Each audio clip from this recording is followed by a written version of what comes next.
channel IOFS. Di video sebelumnya, sudah dibahas 3 produk investasi di pasar modal. Kali ini bersama saya Nada, kita akan bahas manfaat keberadaan pasar modal. Tapi sebelum itu, subscribe dulu yuk YouTube channel IOFS, dan juga klik tombol loncengnya. Dan jangan lupa tonton videonya sampai habis, agar kamu nggak ketinggalan informasi penting pada topik kali ini. Manfaat keberadaan pasar modal dikelompokkan menjadi 3 bagian. Yang pertama, manfaat pasar modal bagi negara, yaitu sebagai pendapatan negara. Pendapatan negara yang didapat dari pasar modal adalah berupa pajak. Nah, setiap pajak yang dikenakan dalam transaksi di pasar modal akan masuk ke dalam kas negara dan dicatat sebagai pemasukan. Kemudian, pasar modal juga membantu menjalankan roda perekonomian. Dengan bertumbuhnya investor yang membeli saham perusahaan yang terdaftar di pasar modal, maka perusahaan tersebut memiliki pendapatan untuk mengekspansi bisnisnya lebih luas lagi. Semakin tumbuh besar perusahaan tersebut, maka akan berbanding lurus dengan kemajuan ekonomi negara. Selain itu, apabila perusahaan semakin besar bisnisnya, maka tenaga kerja yang dibutuhkan juga semakin meningkat, yang artinya akan membuka peluang lapangan pekerjaan bagi masyarakat. Selanjutnya, pasar modal juga dapat menarik investor asing ke dalam negeri. Jika pasar modal dikelola dengan baik, maka investor asing akan tertarik akan menanamkan modalnya di Indonesia loh.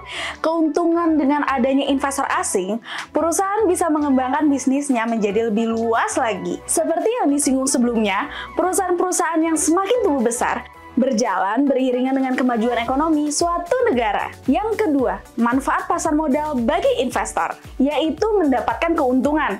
Manfaat pasar modal bagi investor adalah perubahan harga, suatu instrumen efek yang diharapkan akan menjadi capital gain.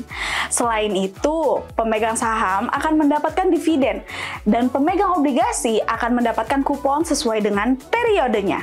Berikutnya, yaitu sebagai alternatif investasi. Manfaat pasar modal bagi masyarakat adalah menambah alternatif berinvestasi.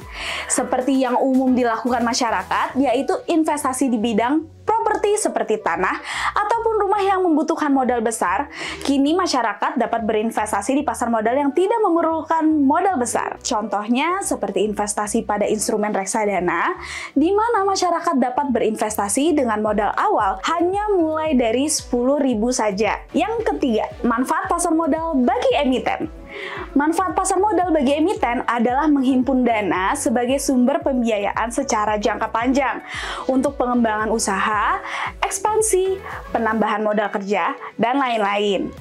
Manfaat berikutnya yaitu tidak ada perjanjian, sehingga manajemen bisa bebas dalam mengelola dana yang diperoleh perusahaan. Selain itu, jumlah dana yang didapat dihimpun berjumlah besar dan dapat sekaligus diterima oleh emiten dari pasar perdana. Berikut tadi adalah penjelasan manfaat keberadaan pasar modal. Jadi gimana nih? Kalian udah pada paham belum? Kalau kamu masih kepo tentang keuangan dan investasi, di part selanjutnya akan dibahas topik keuangan dan investasi lainnya. Jadi stay tune terus ya. See you in the next video. IOFS, Ayo Investasi. Bye-bye!